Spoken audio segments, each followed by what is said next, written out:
Do you remember the first time you stepped into an arena to witness a collision of good versus evil? The excitement in the air, the roar of the crowd,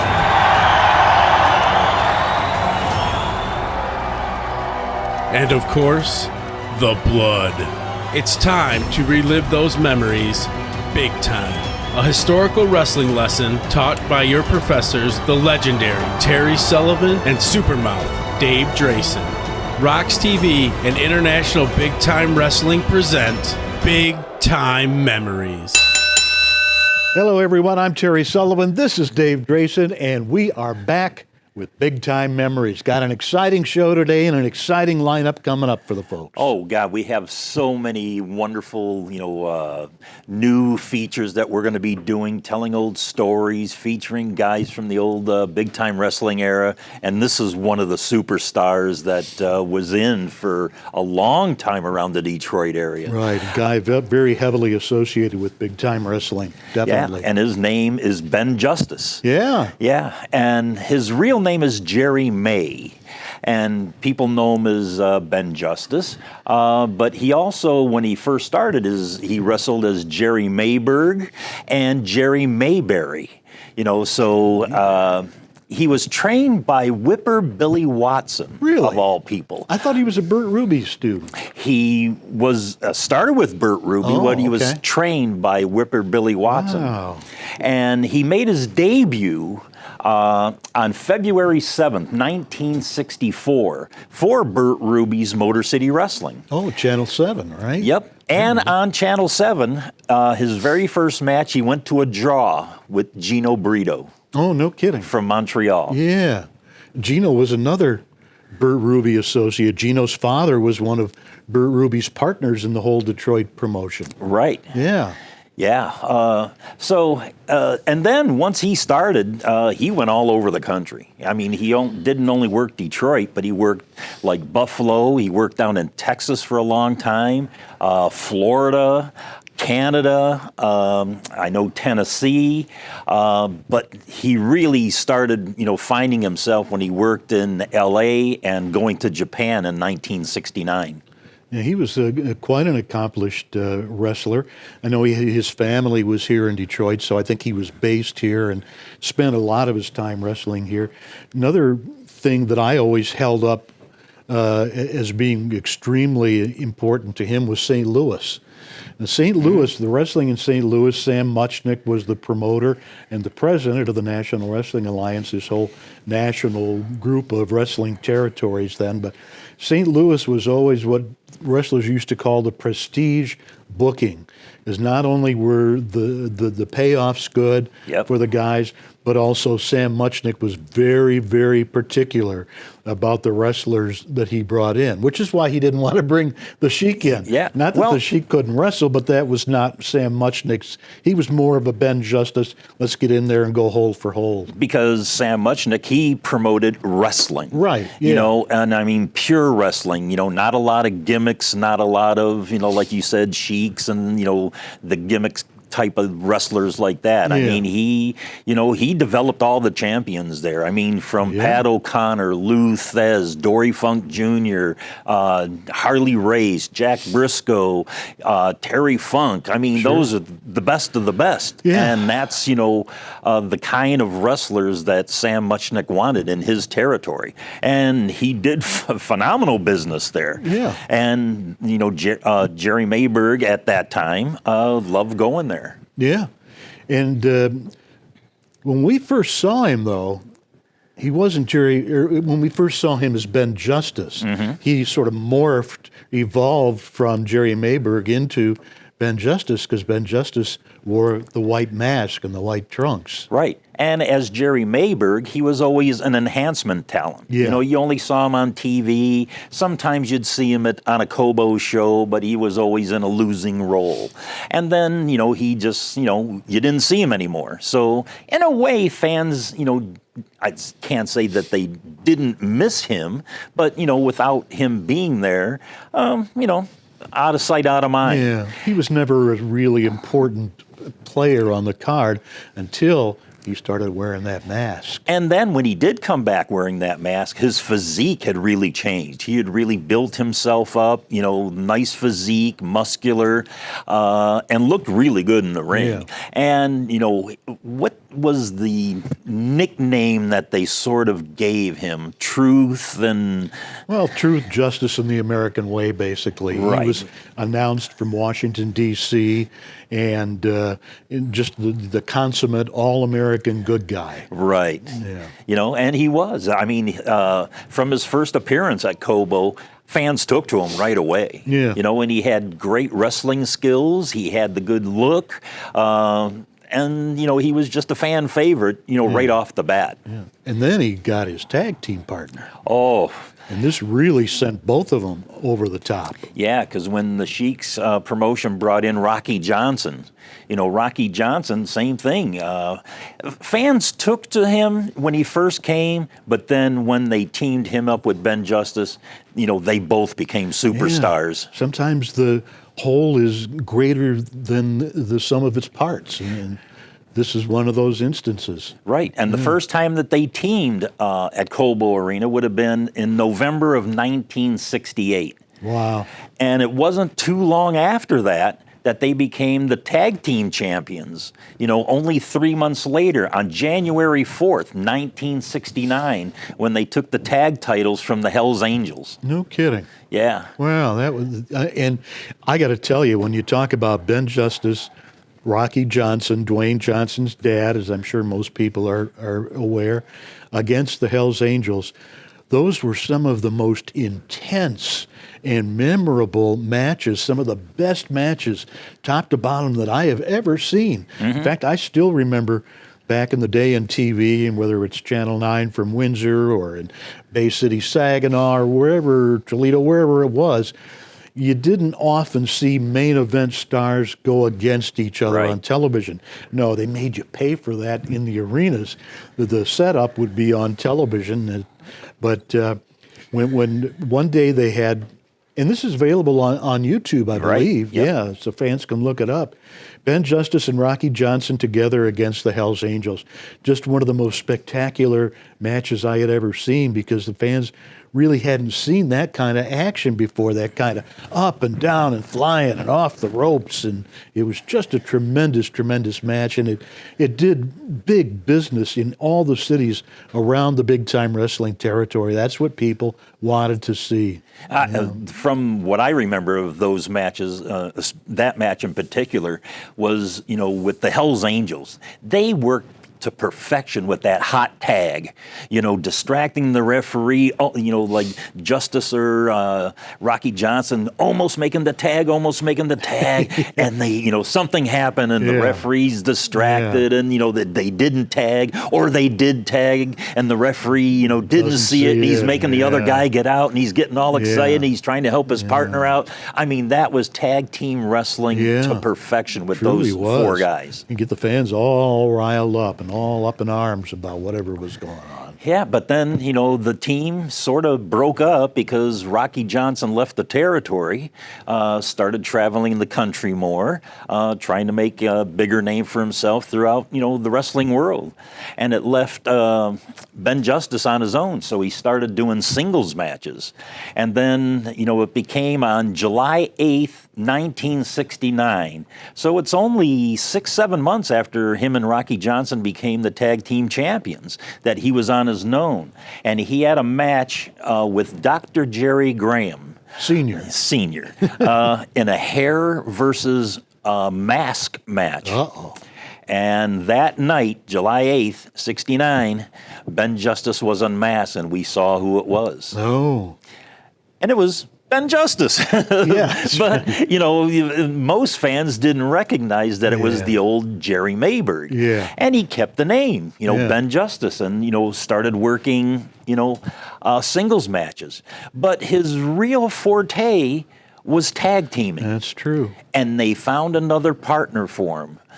And it was another guy who was, I wouldn't say floundering, but he was an enhancement talent, and he was trying to, get to the main event status, but he just wasn't there yet.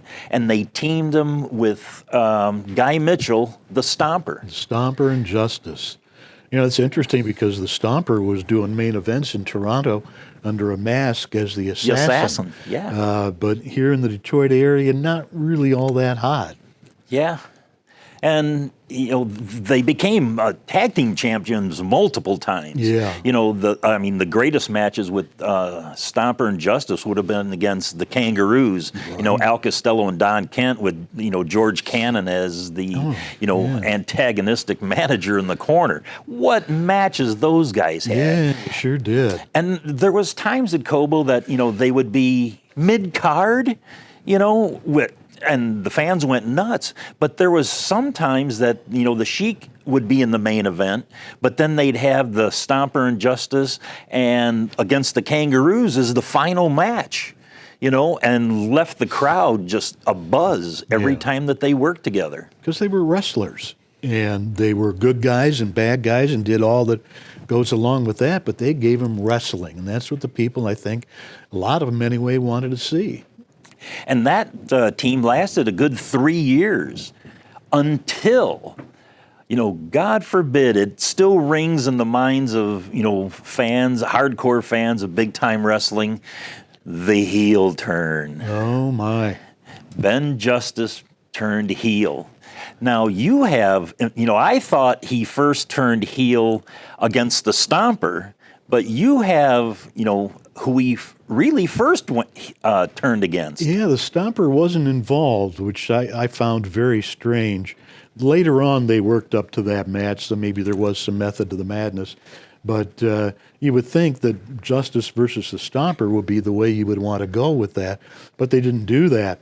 In Toledo, Ben was in a match, a tag team match with Tony Marino, and turned on Tony Marino. And then walked a sort of a side note as Ben Justice was walking out of the arena, and the people were all up in arms, to say the least. They were ready to come after him. And the one thing they did was a guy in the cheap seats up at the top tossed a wine bottle, and it happened to hit not Ben Justice, but the guy who was walking behind Ben Justice. Yeah, Terry Sullivan. And I was walking behind you and saw the whole thing, and it's like the bottle hit you, you went down, we dragged you into the dressing room, and blood all next over. thing, God. They put me down on Chuck Allen's suitcase, and I bled all over his suitcase, which he never let me forget. And then, they took you to the hospital, and, I had to, come to the hospital after and bring you your clothes and everything else because, you were just totally out of it. Oh, yeah, I was knocked out. Yeah. I came to in the hospital. But anyway, there we go. So that was Toledo. And then about a week or so later, at Cobo in Detroit, maybe it was only a couple of days later because Toledo ran Thursdays and Detroit was always on Saturdays. Now you've got a boxing match, and this was Killer Brooks with his second. Who was his second? Do we remember that? I don't know. I don't remember. He had a second against Louis Martinez, and Louis' second was Ben Justice. And then at some point during the match, the referee is distracted by Killer Brooks, who's holding him, and Ben Justice took the towel with ether on it and put it over Louis' face, and Louis went out, and Brooks won the match, and Ben Justice turned again. Turned twice. Now, when was the turn? When did he turn on the Stomper? That took a while. Yeah. They didn't get to that match for a while. Ben against Tony Marino, at least in Toledo, Ben against Louis in Detroit. That's the direction they went, and then eventually they worked up to the Ben versus the Stomper. And then when that happened, what a feud that was. I mean, yeah. the Stomper versus Justice, I mean, that was drawing big money, you know, around the whole territory. Detroit, Toledo, Cincinnati, Dayton, Canton, you know, Akron, just everywhere. Yeah. People came to see that match. And they had, you know, like, you know, I'd say, 3-4 matches in a row, and, you know, death matches and everything to try to settle the feud. Yeah. And then, you know, once they did settle the feud, I think the Stomper went away for a little while, and then Ben Justice was, you know, working singles matches again. But as, you know, Ben Justice as a singles guy, he just wasn't, you know, doing what he did best. So his best thing is tag team. So they put them together. Oh, God, what a notorious tag team this was. Now, I'll say this before I reveal who that is, but many people will probably know. But when Ben Justice, you know, was the good guy and all that other kind of stuff, you know, even though he was over with fans, I mean, he really didn't have the kind of promo to bring those extra fans into the arena. He was kind of bland and a little boring, and it's like he could fall asleep or go get some popcorn, you know, while he was doing his promos. But when he turned heel, and especially when they teamed him with Killer Brooks, and he became beautiful Ben Justice, wow. His promos, and along with Brooks, they work like, you know, together like peas and carrots. Yeah, it was interesting that you mentioned that, because Ben was very soft-spoken, and maybe sometimes that comes across as being a little boring to people, or that the person really isn't into what they're saying. But you're right, and he never had a whole lot to say. And we used to do what we called promos for all the different towns where Big Time Wrestling TV aired, and we would do, you know, 10 or 12 different markets every week for whatever card was coming up next in that particular market. And my job was to do the card rundowns, tell them who all is going to be there, how to get their tickets, and then I'd bring in a wrestler and interview them. Now, quite honestly, if I saw that Ben Justice was the next one that I was going to interview, I said, okay, and now I'll get my card rundown in, I'll get all the matches on the card, I'll do all the ticket locations, and then I'll talk to Ben. By that time, we'll have 30 seconds left, and Ben can do his thing, and we're cool, we're great, you know. But after the heel turn, you know, when I would get Ben on, it was a real quick rundown. Maybe I do the main event, maybe I just do Ben's match. Ben, you're going against the Stomper, what do you think? And he was good for the rest of the 2 minutes. Yeah. So he just really blossomed. He found his niche. Yeah. And the very first time he teamed with Killer Brooks was July 7th, 1973. So in those like 3-4 years that he became Ben Justice, you know, with the mask on all the way through his heel turn, oh man, he exploded, especially when, you know, he became beautiful Ben Justice. Oh, that was a whole nother thing. And I remember, I think I have a picture that I can show you fans, that there was a fan at Cobo Arena who made a sign, and it says, Ben Justice is beautiful. And I grabbed it and I gave it to him, and he took it into the ring, and he's showing it into the, you know, the fans just went nuts on that. Yeah. And it wasn't long after that, God, it was only a month or 2 months later, that on October 9th, 1974, Pontiac, Michigan, I made my manager debut managing Ben Justice. No kidding. Yeah. And we went against Tony Marino that night. And, oh, God, it was so funny that, you know, I'm working with Ben Justice, beautiful Ben Justice. You know, I was just, you know, on the top of the world at that time. And what ended up happening, Ben Justice got disqualified. And after the whole show was over, Tony Marino and myself, who we went against, we went to Greektown and had dinner. No. And I still have the little champagne bottle that Tony Marino, presented to me from my first debut Oh, yeah? managing gig. And you paid for it, right? No, he bought dinner and Marino? everything. He always bought dinner when me and him went out. Did you check your wallet afterwards? Yeah, I didn't carry a wallet then. I was Oh, too there young. you go. But then it wasn't long after that I made my debut and stuff. Ben Justice was gone. Oh, yeah. And it's because he joined Killer Brooks, Psycho, me, Louis Martinez, Carl Von Schatz, and Rip Hawk, Homer Odell, Chris Jack Markoff. Kane. Yep. And you started the UWA promotion. And he was a big feature in that. Yeah. He was always main, semi-main event. And then I got to manage him again because you guys brought me into the UWA, and I was managing, Ben Justice once again, and I still had the sign, the Ben Justice's beautiful sign. So our debut that I remember the first time I managed him was at the Tam O'Shanter in Toledo, Ohio, and I brought that poster, and showed it to the crowd, and it just revamped, great memories, and got some great heat with them. Yeah.